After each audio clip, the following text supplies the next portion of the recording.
오늘은 변화 주일로 지키면서 하나님께 예배로 영광을 돌리고 있습니다. 어촌에서 목회하시는 목사님의 교회 달력을 보았습니다. 제 동기 목사님들 중에서도 여러 명이 어촌에서 목회를 하시고 또 섬에서도 목회를 하시는데요. 한 번은 섬에서 목회하는 목사님의 교회에서 동기 모임을 한번 한 적이 있습니다. 갔는데 교회 달력에 날짜 밑에 잔뜩 뭐가 이렇게 적혀 있는 거예요. 음력 표시도 아니고, 여러분 달력에 보면 음력 표시가 있잖아요. 음력 표시도 아니고 교회 행사도 적혀 있는 게 아니었습니다. 그래서 이게 무엇인가, 우리 교회 달력이랑 다르니까 한번 물어봤더니 목사님께서 교인들을 위해서 물때를 기록했다고 합니다. 어촌에서는 이 물때를 아는 것이 필수이기 때문에 물때를 모르면 어업을 할 수가 없는 것이죠. 그래서 목사님께서는 교회 달력을 만들 때 물때를 이렇게 기록을 해 놓으신 겁니다. 참 신기했습니다. 어촌은 그렇구나. 마치 농촌에서 24절기에 맞추어 농사력을 쓰는 것 같은 이치라는 것입니다.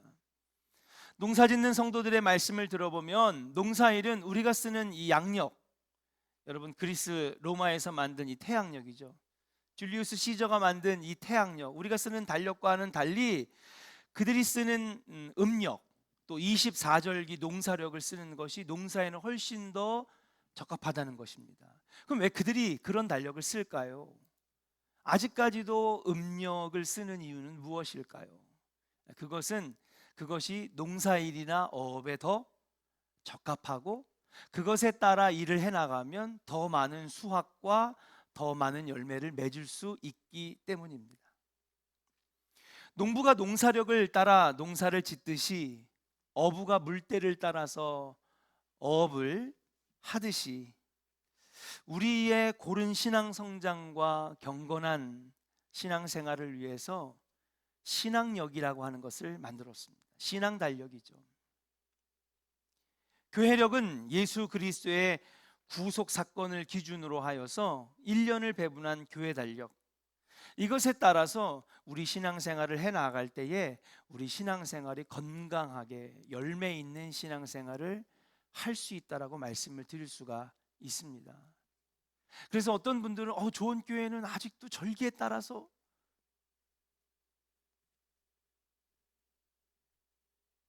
아직도 서정달 목사님이 하시던 방법대로 그대로 하는 것인가?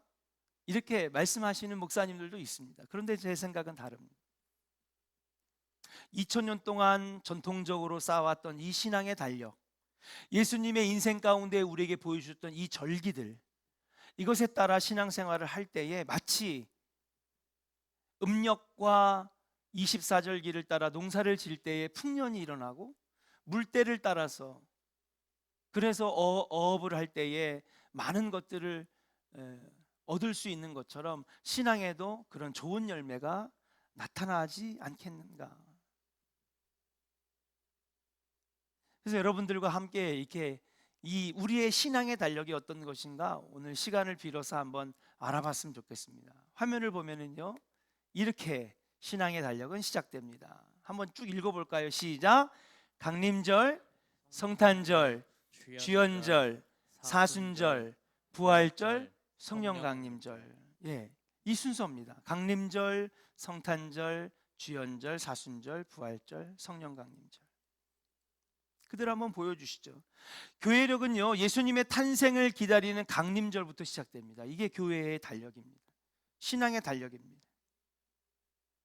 그리고 지난해 11월 마지막 주부터 강림절이 시작돼서 4주간의 강림절이 끝난 다음에 예수님의 탄생인 성탄절을 우리가 보냈습니다. 그리고 난 다음에 1월 3일 1월 첫째 주 성탄절이 지난 그 다음 주부터 주현절이 시작이 되는데요. 여러분, 주현절은요 뭐예요? 드러내셨다, 우리에게 나타내셨다, 예수님이 태어나셔서 우리 인류에게 자신을 보여주셨다, 주님이 나타내심을 우리가 기뻐하고 기념하는 절기로 주현절을 지키는 겁니다.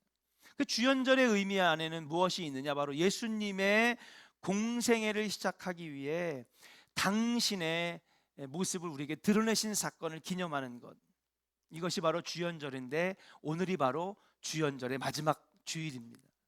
그래서 교동문도 주연절의 말씀을 함께 같이 우리가 나눴던 기억이 납니다.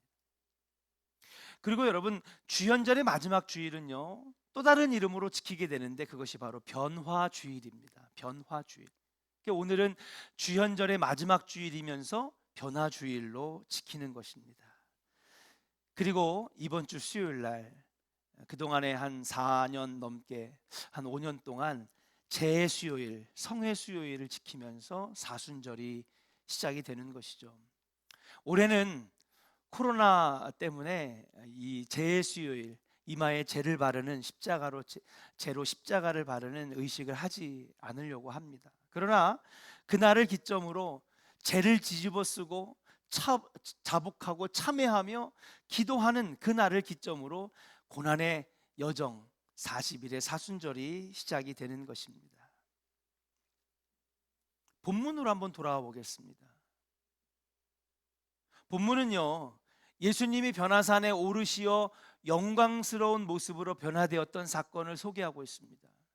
그러니까 예수님의 모습이 변화된 사건, 이것이 바로 변화산의 사건이죠. 변화주일의 주요 본문인 변화산 사건을 잘 이해하려면 교회력과 더불어 본문의 위치를 파악할 필요가 있습니다. 그래서 앞에서 교회력을 설명을 해드린 것입니다. 이 변화산 사건은요, 마가복음, 누가복음에도 나와 있는 공간복음서라고 하는 마태, 마가, 누가복음에 다 기록되어 있는 사건입니다. 그런데 이 세 사건, 이 세 복음서에 이 변화산 사건이 나오는데요, 다 세 복음서가 똑같이 배열을 하고 있습니다. 그것이 뭐냐 하면 바로 이 변화산 사건 앞에는 예수님이 자신이 십자가에 달려 못 박혀 고난당할 것도 예언하셨고, 그리고 3일 만에 부활하셔서 영광스러운 모습으로 다시 부활하시는 그 부활의 사건도 예언하신 다음에 그 다음에 변화산 사건이 딱 등장을 하는 거예요. 마태복음, 마가복음, 누가복음 다 똑같이요. 여러분 나중에 시간이 되시면 집에 가서 한번 이 변화산 사건과 그 앞에 십자가와 부활을 미리 예고하시는 그 사건들을 한번 읽어보시기를 바랍니다. 마치 약속이나 한 듯이 그렇게 기록을 하고 있다라고 하는 것입니다. 본문은요, 엿새 후에라는 말로 시작이 됩니다. 앞의 사건으로부터 엿새 후라는 것이죠. 그러면 앞의 사건은 뭐라고요? 방금 전에 설명드렸는데 예수님의 고난을 예고하신 사건이죠. 여러분 오늘 보시는 마태복음 17장 바로 앞에 16장 21절부터 28절에 바로 고난을 예고하셨습니다. 그리고 부활을 예고하신 사건이 나오는데요, 여러분 다 아시죠?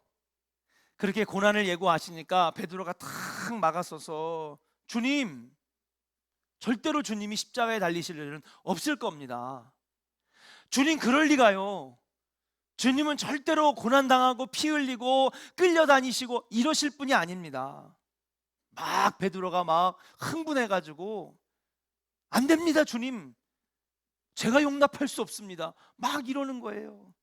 그러니까 예수님께서 여러분 뭐라고 그러셨죠? 사탄아 내 뒤로 물러가라. 여러분 방금 전에 베드로는 칭찬받았어요. 이 고난을 예고하기 전에 베드로는 칭찬받았어요. 뭐라고 칭찬받았냐면요, 너는 나를 누구라 생각하느냐 그랬더니 주는 그리스도시요 살아계신 하나님의 아들이십니다. 그렇게 고백하니까는요, 11명의 제자, 다른 사람들이 전혀 알지 못했던 이 베드로, 그런데 이 베드로만 딱 예수님이 누구인지를 분명히 아는 거예요. 그러니까 베드로야 너의 위에 교회가 세워지, 천국의 열쇠를 맡기신다라고 하는 축복을 베드로가 받았는데 바로 곧바로 다음에 베드로가 아니 예수님 그러실 수 없습니다.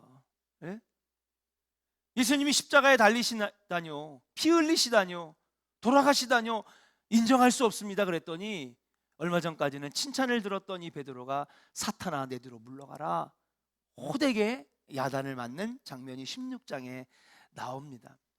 예수님을 지근거리에서 보필하며 수행한 베드로였지만 아직 예수님에 대한 예수님이 하실 일, 사명에 대해서 온전히 이해하지 못하고 있으니까 예수님께서 그래 내가 하나님의 아들이야, 그리고 이 땅에 세상의 왕으로 온 정치적인 왕이 아니라 온 인류를 죄악에서 구원할 참 메시아로 온 거야, 잘 맞췄어 베드로야, 너 따봉이야, 막 칭찬해 줬는데 얼마 되지 않아서 고난받고 그리고 3일 만에 부활할 예수님의 사명을 얘기하니까 그럴 수 없다라고 하니까 예수님께서 아니 뭐야 제대로 나를 이해하지 못했구나 실망하시는 거예요. 그래 사탄아 내 뒤로 물러가라. 말씀을 읽어보면 대략적으로 이 본문의 흐름은 그렇습니다. 예수님과 베드로와의 관계에서 베드로 때문에 기뻐했다가 또 베드로의 그 말 때문에 예수님께서 실망하셨기 때문에 칭찬하셨다가 꾸짖으신 거죠. 베드로에게 고난과 죽음은 피해야 할 악이었습니다. 반면에 자신이 기대하는 메시아의 승리, 다시 말하면 정치적으로 독립을 이루고 예루살렘의 왕이 되며 그리고 지금 로마의 속박에 있는 여기에서 정말 우리 인류가 해방되는 독립을 이루는 것, 그것을 지금 베드로가 원했는데 예수님이 돌아가실 거라고 하니까 안 됩니다. 오직 메시아의 영광스러운 미래, 그래서 나머지 제자들과 함께 자기들도 신분 상승할 것만 꿈꿨던 영광만 바라보는 베드로의 그 마음을 우리가 엿볼 수가 있는 것이죠. 이런 베드로를 어미 꾸짖으신 예수님은 십자가의 고난을 거치지 않고서는 영광에 이를 수 없다는 것을 분명하게 밝히신 것이라고 말씀을 드릴 수가 있는 것입니다. 그리고 이런 순환 예고, 고난 예고 엿새 후에 예수님은요 베드로와 야고보와 요한을 데리고 산에 올라가신 거예요. 이게 바로 오늘 본문의 내용입니다. 그리고 기도하실 때 예수님의 용모가 변화되셨다 그랬어요. 우리 한번 2절 말씀을 한번 같이 읽어보겠습니다. 같이 한번 읽어볼까요? 시작. 그들 앞에서 변형되사 그 얼굴이 해같이 빛나며 옷이 빛과 같이 희어졌더라. 할렐루야. 예수님의 얼굴이 해같이 빛났다. 그들 앞에서 모습이 변형되셨다. 광채가 드러나는 모습이 나옵니다. 비슷한 사건이 성경에 기록되어져 있는데요. 그것은 바로 모세가 40일 동안 금식한 다음에 십계명을 받아서 여러분 시내산에서 내려올 때에 모세도 이와 똑같이 여러분 이 얼굴이 해같이 빛나고 그 몸에서 광채가 나는 것을 여러분 볼 수가 있습니다. 그런데 그것 때문에 사람들이 모세를 보면서 너무 두려워하니까 모세가 얼른 수건으로 자기 얼굴을 가렸어요. 자기의 이 빛나는 모습 때문에 이스라엘 백성들이 막 두려워하니까요. 그런데 이 여러분 변화산에서의 예수님의 빛은요 오늘 말씀해 보니까 해같이 빛났다 그런 것입니다. 여러분 지금도 이 천장을 보면요 여러분 빛이 있잖아요. 눈으로 쳐다볼 수 있어요 없어요? 저는 볼 수 있는데요. 여러분 근데 해를 바라볼 때 여러분 똑바로 바라볼 수 있습니까? 햇볕을 볼 수 없죠. 그러니까 예수님의 변화산에서의 이 광채는요 여러분 쳐다볼 수 없는 빛입니다. 똑바로 보면요 여러분 눈이 부셔서 여러분 감당할 수 없는 겁니다. 이 빛은요 수건으로 가린다고 가려줄 수 있는 빛이 아니고요, 옷이 빛과 같이 휘어졌다라고 하는 표현을 보면요 그 빛이 얼마나 몸에서 나오는지 여러분 옷에서 그냥 막 그 빛이 막 투과되는 거죠. 그래가지고 여러분 천이며 몸이며 그냥 완전히 그냥 광채로 빛나는 놀라운 장면이 여기 펼쳐지는 것입니다. 여러분 이 사건을 우리가 보면서 이 해같이 빛나는 모습을 왜 제자들에게 보여주셨을까?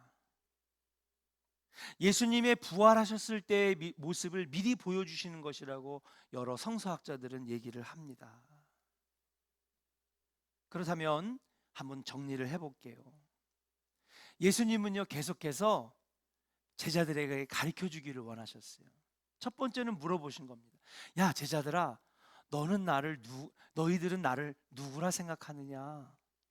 예수님은요 3년 동안 제자들을 데리고 다니면서 기적도 보여주시고 귀신을 쫓는 모습도 보여주시고 수많은 비유와 그리고 설교와 그 다음에 천국 선포를 통해서 막 복음을 전해주셨어요. 그리고 이제 그 예수님께서 마지막 자신이 인류의 구원을 위해서 행해야 될 사명을 감당하기에 앞서서 의심이 든 거예요. 3년 동안 배운 제자들 나를 제대로 이해하고 있을까? 그리고 물어본 겁니다. 너희들은 나를 누구라 생각하느냐? 그러니까는 베드로가 한 명 알아맞히는 것 같아요. 그래서 잘 모르는 제자들 사람들에게 알려주시고자 자신이 고난받을 것과 피 흘려 십자가에 달릴 것과 3일 뒤에 부활하여서 죽음에서 부활할 것들을 제자들에게 가르쳐 주신 것입니다. 그리고 난 다음에 그것만으로도 설명이 부족하니 변화산에 데려가셔서 해같이 빛나는 모습, 영광스러운 모습, 야 슬퍼하지 마라. 내가 이렇게 그냥 죽는 것으로 끝나는 것이 아니야. 제자들아, 베드로야,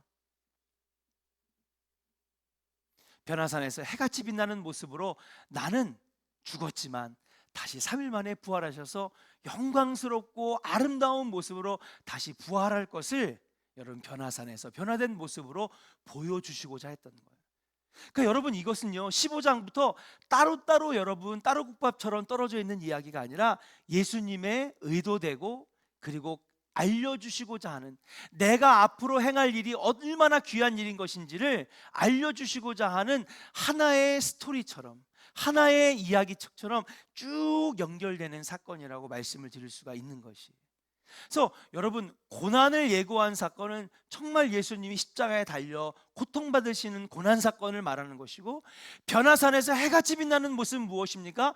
죽은 지 3일 만에 부활하셔서 무덤문을 여시고 정말 영광스러운 모습으로 다시 우리 앞에 나타나시며 500명이 보는 앞에서 찬란한 모습으로 하늘나라에 올라가시는 승천의 모습을 보여주시는 예시의 사건이라고 말씀드릴 수가 있는 것입니다. 자, 그러면 여러분 조금 딱딱하지만 그런데 다 조실 줄 알았는데 안 조시네요. 신학적인 얘기를 했는데 우리 교인들은 수준이 참 높아요. 이렇게 신학적인 분석을 하면은 조실 것 같은데 한 분도 안 조셔요. 근데 여러분 이 대목에서 베드로가 뚱딴지 같은 얘기를 합니다. 뭐라 그래요? 여기가 조사. 역시 우리 교인들은 다 잘 맞죠. 지금 예수님의 의도를 알았죠? 예수님은요 제자들만이라도 내가 왜 왔는지를 좀 알았으면 좋겠는 거예요. 앞으로 다가올 채찍과 면류관과 침뱉음과 모욕의 순간에 적어도 제자들만큼은 내가 할 일이 무엇인지를 알고자 했으면 하는 마음이었습니다. 그렇지만은 그 고난과 십자가, 살이 찢겨지고 피가 흘리며 창자가 터져 나오는 예수님의 고난 가운데에서도 걱정하지 말아라, 두려워하지 마라 제자들아, 나는 다시 이렇게 변화산에서 해같이 빛나는 것처럼 3일 만에 부활할 것이고 500명이 지켜보는 가운데에서 하늘로 승천할 영광스러운 모습으로 다시 너희들에게 나타날 것이라고 하는 것을 보여주시고자 했는데, 여기서 베드로가 뚱딴지 같은 대사를 치는 거예요. 뭐라고 하는 겁니까? 여기가 좋사오니. 4절을 같이 한번 읽어보겠습니다. 같이 한번 읽어볼까요? 시작. 베드로가 예수께 여쭈어 이르되 주여, 우리가 여기 있는 것이 좋사오니 만일 주께서 원하시면 내가 여기서 초막 셋을 짓되 하나는 주님을 위하여, 하나는 모세를 위하여, 하나는 엘리야를 위하여 하리이다. 할렐루야. 베드로가 딱 보니까는요 예수님이 너무 모습이 황홀한 거예요. 여러분 혹시 이런 경험을 하신 적이 있습니까? 너무 황홀한 장면이 앞에서 펼쳐질 때 그 자리를 떠나고 싶지 않은 것, 저는 베드로의 마음이 충분히 이해는 합니다.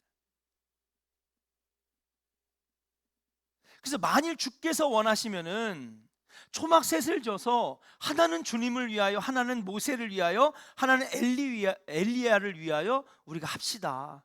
여기서 그냥 있는 것이 좋겠습니다 라고 한 것입니다.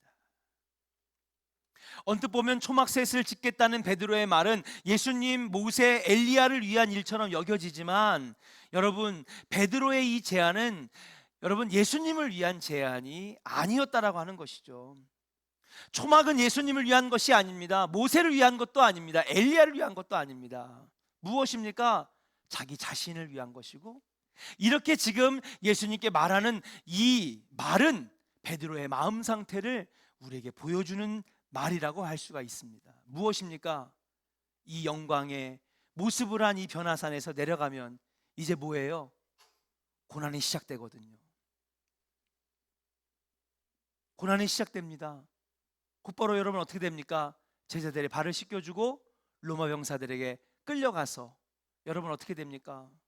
온갖 고난과 모진 고통을 당하다가 십자가에 달려 돌아가시는 그 일이 남아 있는데, 예수님이 벌써 여러 번 설명하고 그리고 꾸짖기까지도 하시고 때로는 칭찬도 하시면서, 아니 3년 내내 내가 여기 왜 왔는지를 그토록 가르쳐 줬는데도 베드로는 여전히 아닙니다 주님, 이 아름답고 좋은 이 영광스러운 이곳에 여러분 머물러 있기를 원합니다. 여러분 이렇게 말하는 것은 베드로 자기 자신이 그러고 싶어서 지금 얘기를 하는 것입니다.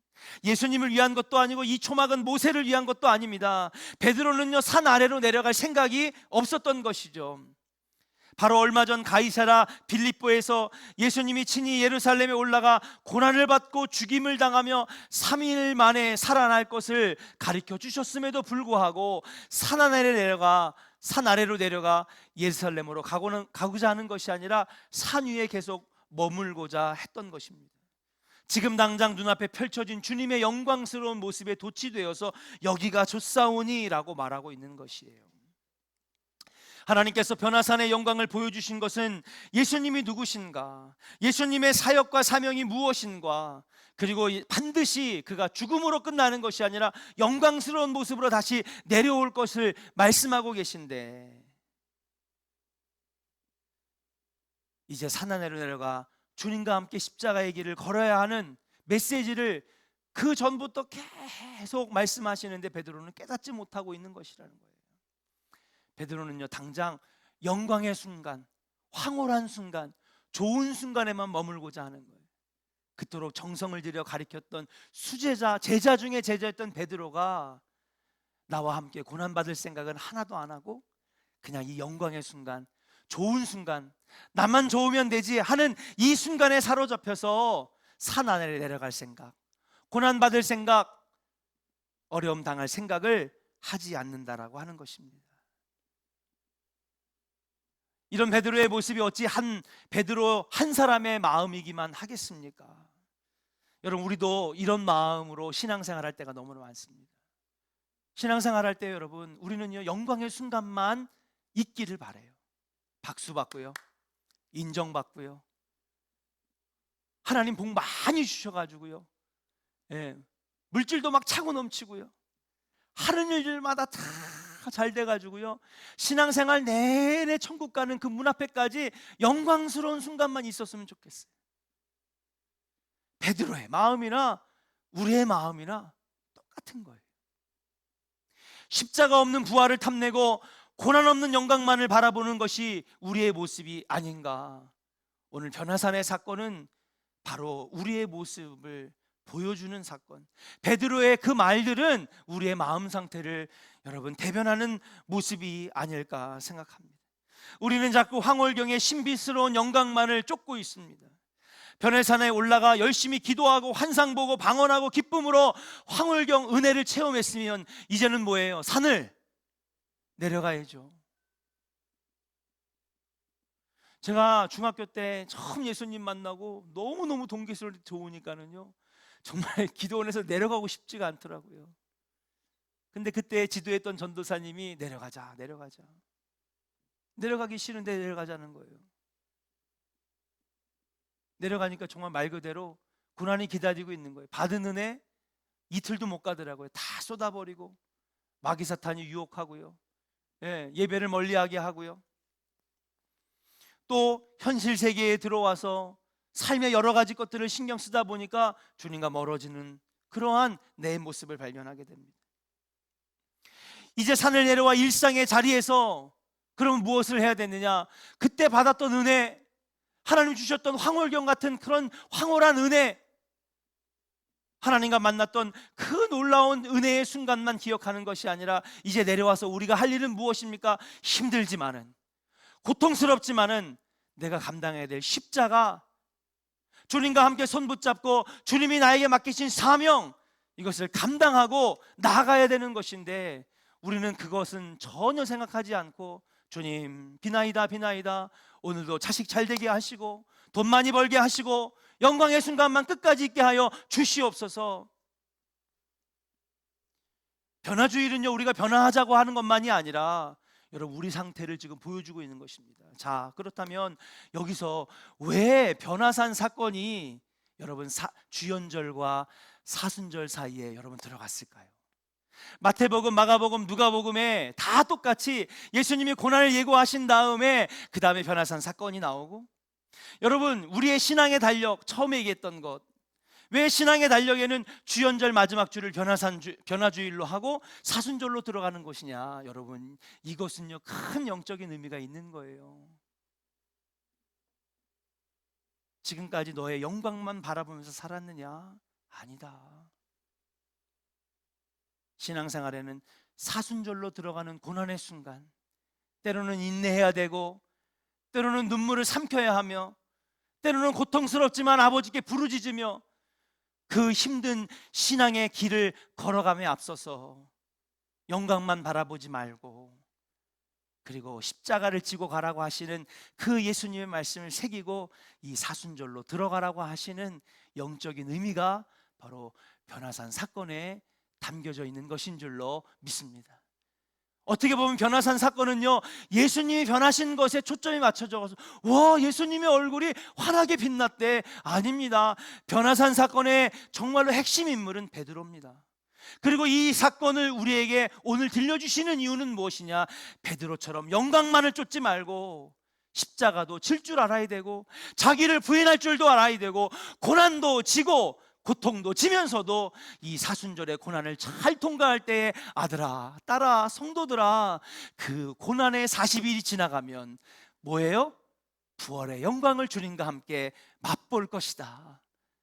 변화산에서 해같이 빛나는 예수님을 만났던 것처럼 고난의 사명을 잘 감당할 때에 영광스러운 순간이 예수님이 너에게 찾아갈 것이다. 여러분 이 변화산의 사건은 그러한 신학적인 의미, 영적인 의미가 있는 것인 줄로 믿습니다. 그래서 여러분 힘들지만은 사실은 제가 겁도 납니다. 40일 할 수 있을까? 코로나 상황도 어떻게 될지 모르겠습니다. 요즘에 교회들을 살펴보면 40일 특별 새벽 기도회 한다는 교회들을 별로 찾아볼 수 없습니다.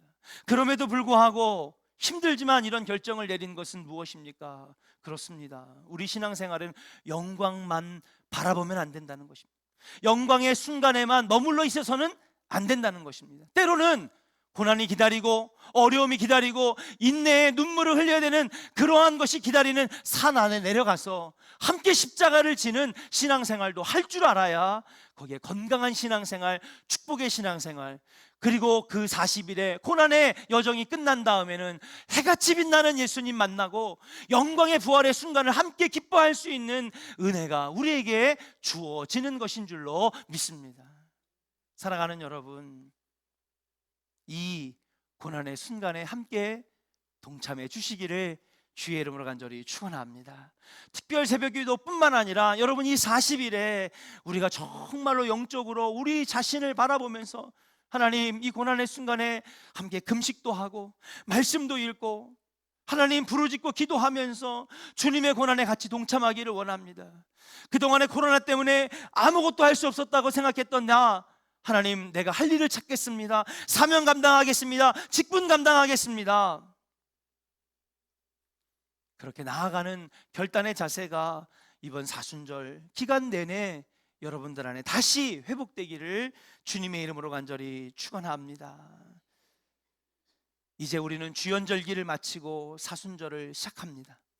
사순절은요, 여러분, 이 우리 신앙의 달력, 강림절부터 성령 강림절까지, 여러분, 우리 신앙이 건강하라고 주신 이 신앙의 달력, 음력이 농사일을 잘하게 하고 물때를 기록한 달력이 어업의 성공을 맛보게 하는 것처럼, 우리 신앙생활을 건강하게 하는 이 신앙의 달력 가운데 가장 우리를 복되게 하는 달력은 성탄절, 강림절, 주연절, 성령 강림절 다 좋은 절기지만 정말 사순절이 우리 신앙을 복되게 하는 달력 중에 달력, 신앙의 절기인 줄로 믿습니다.